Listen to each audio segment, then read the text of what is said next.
Тыңдармандарым, шырмалған тағдыр 23-24 бөлімдері. Қазым Ахмет болып Мәжижеге хабарлама жазып жатты. Мәжиже қонақ үйді тазалап жатқанда сыртынан Нермин бақылап тұрды.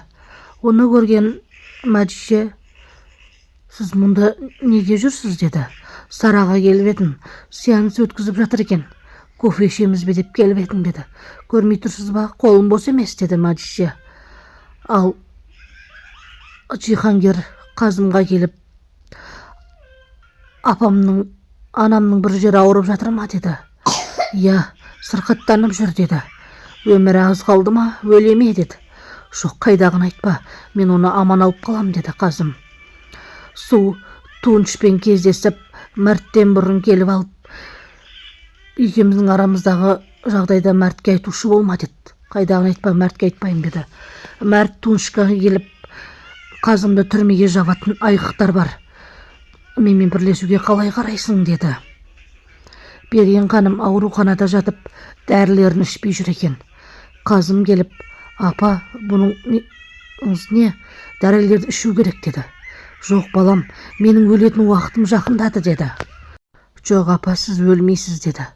Сол кезде Берген ханымның ауруы ұстап, "Маған Мәжиже керек" деді.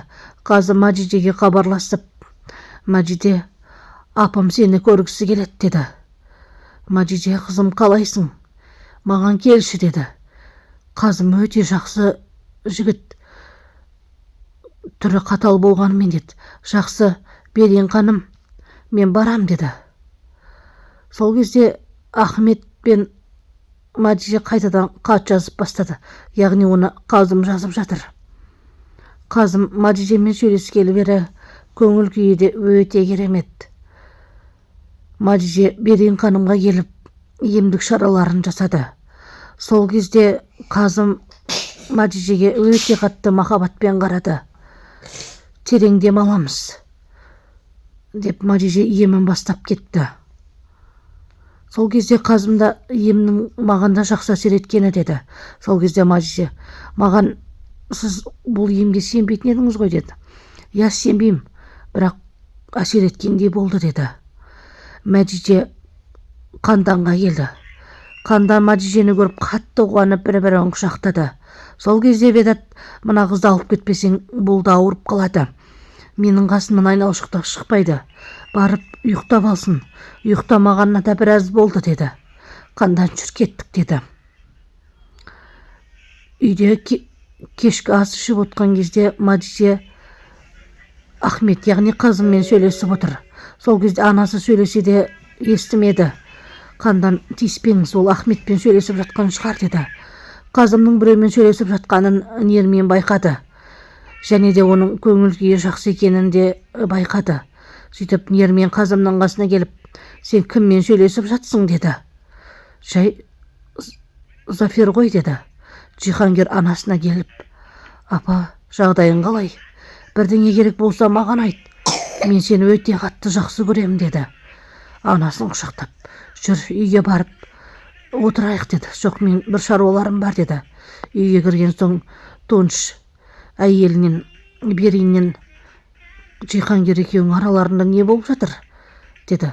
"Сен менен құпия жасырғандай, мен де сенен құпия жасырам" деді Берин. Тілші Семин туралы бір жағдайды, яғни анықтағанын Мәртке айтты. Барлығы қуанып кетті. Барлығы сөйлесіп жатқан кезде Қандан: "Шындыққа жағатын крем бар ма?" деді. "Жоқ, өкшеге жағатын крем бар" деді Шермин. Қазым Мәжижеге Ахмет болып жазып жатыр. Ал Ахмет не жазып жатсын, мен қашан Мәжижемен жолығам деді. "Ертең күні бойы Мәжижемен уақыт өткізесің" деді. Ахмет қуанып қалды. Сара Мәжижеге: "Сен хабарлама жазып жүрген оның Қазым емес, Ахмет емес, Қазым екенін білесің ғой" деді. "Иә, білем. Онда неге сөйлесіп жүрсің" деді. "Маған ең тынышы осы хабарлама жазу. Бірақ оның Қазым екенін бір күні бетіне басам" деді. Жихангер Тунштың жасырып жүрген құпиясын Қазымға келіп көрсетті. Қазым оны көріп, 23 санында бір құпия бар деді. Соны біліп тауып кел деді. Туыншыға барып ескерт, бәрін білетінімізді деді. Жақсы деп кетіп қалды. Ахмет жеңгесі Нерминмен сөйлесіп жатты туған күн жайлы. Кокоға келіп, біз кешке осы жерде туған күнді атап өтеміз деді. Оны естіген Мадиже түсінбей қалды. Коко, кешке біз осы жерде туған күнді тойлайық деді. Жарайды, сен үшін ғана деді. Рахмет деп Мадиже қуанып қалды. Кокоға сен не дейсің дегенде Мадиже сондай көзқараспен қарап отыр. Ал Қазым болса Мадиженің әр басқан қадамын аңдып бейне жазбадан бақылап отыр. Бери мен Нермин ханым Коконың дәмханасына келіп, кешкі туған күнге дайындықты бастамақшы болып ертерек келді. Сол кезде Шермин мен Қандан ол кісілерді көріп, кешкі асханаға мен барайын, сіздерге қол ұшымды беріп көмектесейін деді. Қазым психологқа келіп, сіз Нерминге не айтқансыз? Ана болуға дайынсың, лайықтысың деп айтқансыз ба деді. Мадиже Ахметтен мына ағаштың қандай пайдасы бар, қандай мағынасы бар деп сұрады. Жай оның мағынасы жоқ, ағам Жиһангер үшеуміздің бірлестігіміздің мағынасы ғой деді. Нерминге Қазым хабарласып дайын отыр, қазір алып кетем деді.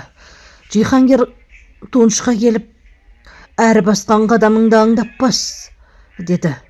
Сен анаңа келдің бе деді. Анам жоқ қой деді. Қазым Нерминді балалар үйіне келді, яғни жаңа Ахмет пен Мадиже келген жерге алып келді.